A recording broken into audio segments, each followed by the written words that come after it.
Halo teman-teman, Assalamualaikum warahmatullahi wabarakatuh. Perkenalkan, nama saya Najwa Salsabila, biasa dipanggil Salsa dengan nomor NPM 1825600012. Berasal dari Prodi Pendidikan IPA.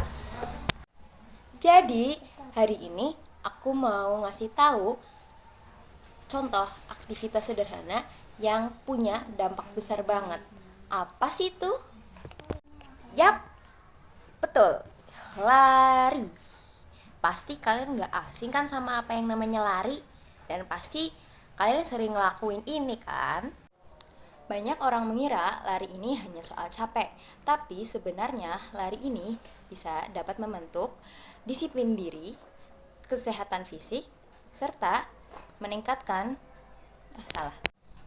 Banyak orang mengira lari ini hanya soal capek, tapi sebenarnya lari ini dapat membentuk disiplin diri, meningkatkan kesehatan fisik, serta menjaga kesehatan mental kita loh teman-teman.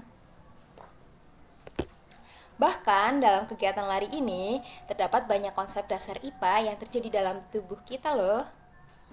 Yuk kita bahas sambil lihat sedikit cuplikan aku lari.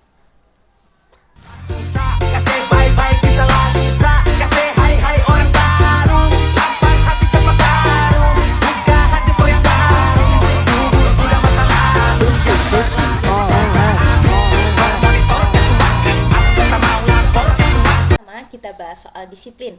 Lari mengajarkan kita konsisten. Kita harus bangun lebih pagi, mengatur jadwal latihan, dan mengikuti target, jarak, atau pace tertentu.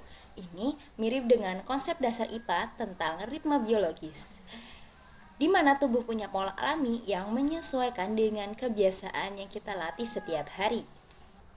Pertama, kita bahas soal disiplin. Bagaimana lari membentuk disiplin? Lari mengajarkan kita konsisten.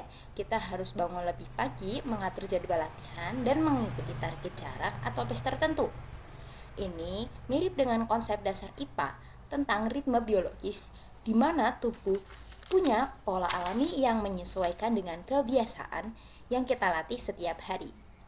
Setiap kali kita melatih tubuh di waktu yang sama, tubuh membentuk pola fisik yang disebut adaptasi fisiologis. Jadi, disiplin ini bukan cuma soal mental, tetapi juga proses biologis yang terjadi di tubuh kita. Yang kedua, secara fisik, lari memberi manfaat yang besar.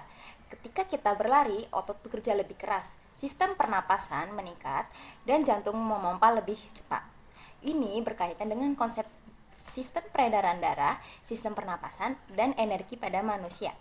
Asupan oksigen yang meningkat lalu diubah menjadi energi dalam proses oksidasi glukosa. Semakin sering kita berlari, semakin efisien tubuh melakukan proses ini. Itulah kenapa pelari itu jadi lebih kuat dan gak gampang capek. Kita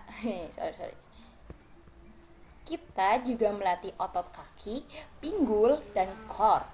Ini berkaitan dengan konsep gaya dan gerak dalam IPA, karena lari terjadi akibat adanya gaya dorong dari otot terhadap tanah. Yang ketiga, lari dan kesehatan mental. Yang ketiga, menjaga kesehatan mental. Jadi, saat kita berlari, tubuh ini melepaskan hormon yang namanya hormon endorfin, yang sering disebut hormon bahagia. Inilah kenapa banyak orang merasa lebih rileks setelah berlari. Ada juga pelepasan hormon dopamin dan serotin yang membantu mengurangi stres dan kecemasan. Dalam IPA, ini termasuk konsep sistem hormon dan sistem saraf. Jadi, bukan hanya fisik yang bekerja, tapi otak juga ikut merespon dan menenangkan diri. Berkat lari, saya bisa mendapatkan ini semua. Jadi, ini adalah reward ketika aku berlari kemarin yang ada 10 potensial winner. Dan ini ketika aku juara Popda, dan ini ketika ikut event fun run. Mantap. Lari ini juga bisa membentuk karakter. Dari yang awalnya cuma bisa kuat 1 kilo, lama-lama itu bisa meningkat jadi 3 kilo, 5 kilo, bahkan bisa lebih dan bisa ikut maraton. Proses ini namanya membangun ketekunan dan mindset yang berkembang. Jadi, itulah kenapa lari ini bisa menjadi sarana untuk membentuk disiplin, terus meningkatkan kesehatan fisik, serta dapat menjaga kesehatan mental. Jadi, semua proses ini ternyata sangat berkaitan dengan konsep dasar IPA. Aktivitas sederhana, tapi efeknya sangat besar. Kalau kalian belum mulai lari, coba lari selama 10-15 menit aja. Lama-lama tubuh akan beradaptasi dan kalian bisa merasakan manfaatnya sendiri. Terima kasih sudah menonton videonya. Semoga videonya bermanfaat buat kalian semua.